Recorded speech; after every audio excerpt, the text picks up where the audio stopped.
us are here. Faithful God, you walk with me. Welcome back to Bible News 247. Today we have Tosira from Zaria who will be reading 1 Samuel chapter 25, where wisdom, humility, and self-control prevent conflict. This chapter reminds us to seek God's wisdom and respond with grace in every situation. Now let's listen as she reads. Now Samuel died, and all Israel assembled and mourned for him, and they buried him at his home in Ramah. Then David moved down into the desert of Paran. A certain man in Maon, who had property there at Carmel, was very wealthy. He had 1,000 goats and 3,000 sheep, which he was sharing in Carmel. His name was Nabal, and his wife's name was Abigail. She was an intelligent and beautiful woman, but her husband was surly and mean in his dealings. He was a Calebite. While David was in the wilderness, he heard that Nabal was shearing sheep. So he sent 10 young men and said to them, "Go up to Nabal at Carmel and greet him in my name. Say to him, 'Long life to you, good health to you and your household, and good health to all that is yours.' Now I hear that it is sheep shearing time. When your shepherds were with us, we did not mistreat them, and the whole time they were at Carmel, nothing of theirs was missing. Ask your own servants, and they will tell you. Therefore, be favorable toward my men, since we come at a festive time. Please give your servant and your son David whatever you can find for them." When David's men arrived, they gave Nabal his message in David's name. Then they waited. Nabal answered David's servant, "Who is this David? Who is this son of Jesse? Many servants are breaking away from their masters these days. Why should I take my bread and water and the meat I have slaughtered from my shearers and give it to men coming from who knows where?" David's men turned around and went back.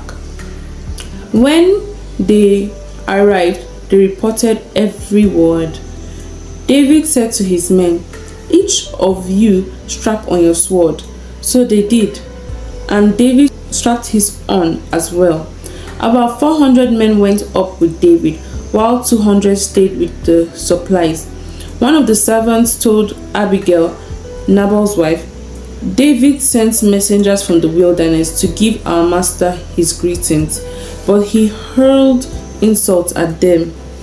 Yet these men were very good to us. They did not mistreat us, and the whole time we were out in the field near them, nothing was missing. Night and day they were a wall around us the whole time we were herding our sheep near them.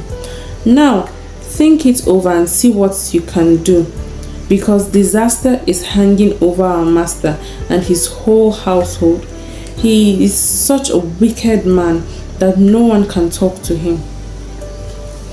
Abigail acted quickly. She took 200 loaves of bread, 2 skins of wine, 5 dressed sheep, 5 seahs of roasted grain, 100 cakes of raisins, and 200 of pressed figs, and loaded them on donkeys. Then she told her servants, "Go on ahead, I'll follow you." But she did not tell her husband Nabal.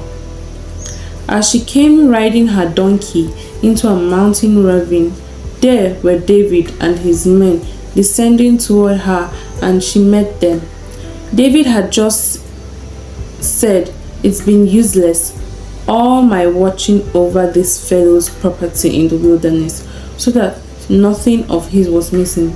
He has paid me back evil for good.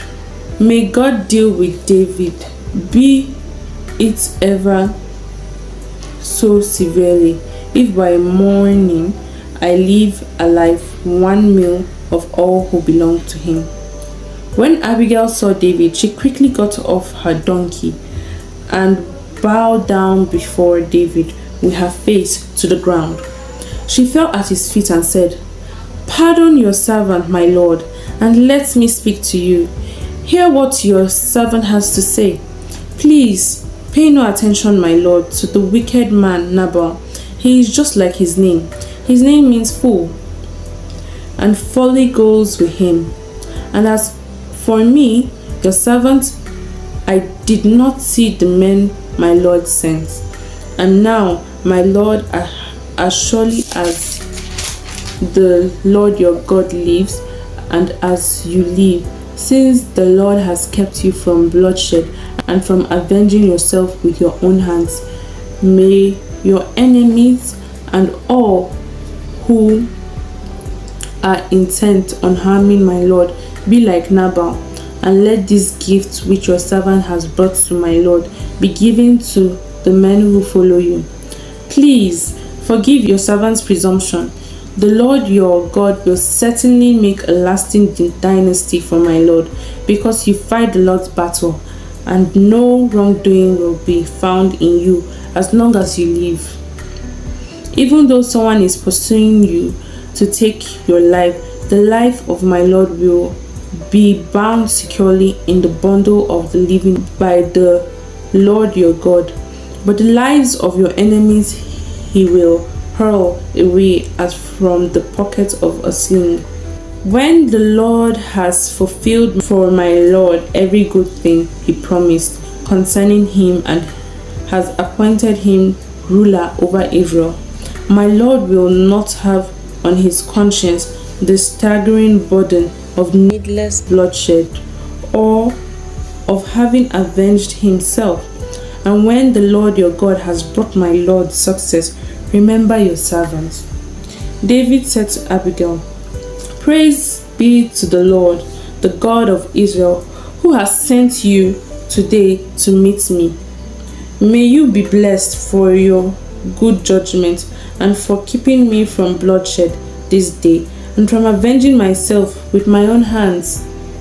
Otherwise, as surely as the Lord, the God of Israel lives, who has kept me from harming you, if you had not come quickly to meet me, not one male belonging to Nabal would have been left alive by daybreak." Then David accepted from her hand what she had brought him and said, "Go home in peace. I have heard your words and granted your request." When Abigail went to Nabal, he was in the house holding a banquet like that of a king. He was in high spirits and very drunk, so she told him nothing at all until daybreak. Then in the morning, when Nabal was sober, his wife told him all these things, and his heart failed him, and he became like a stone. About 10 days later, the Lord struck Nabal and he died. When David heard that Nabal was dead, he said, "Praise be to the Lord, who has upheld my cause against Nabal for treating me with contempt. He has kept his servant from doing wrong and has brought Nabal's wrongdoing down on his own head." Then David sent word to Abigail asking her to become his wife. His servants went to Carmel and said to Abigail, "David has sent us to you to take you to become his wife." She bowed down with her face to the ground and said, "I am your servant and am ready to serve you and wash the feet of my Lord's servant." Abigail quickly got on a donkey and, attended by her 5 female servants, went with David's messengers and became his wife.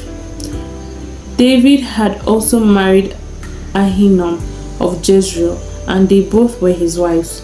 But Saul had given his daughter Michal, David's wife, to Paltiel, son of Laish, who was from Galim.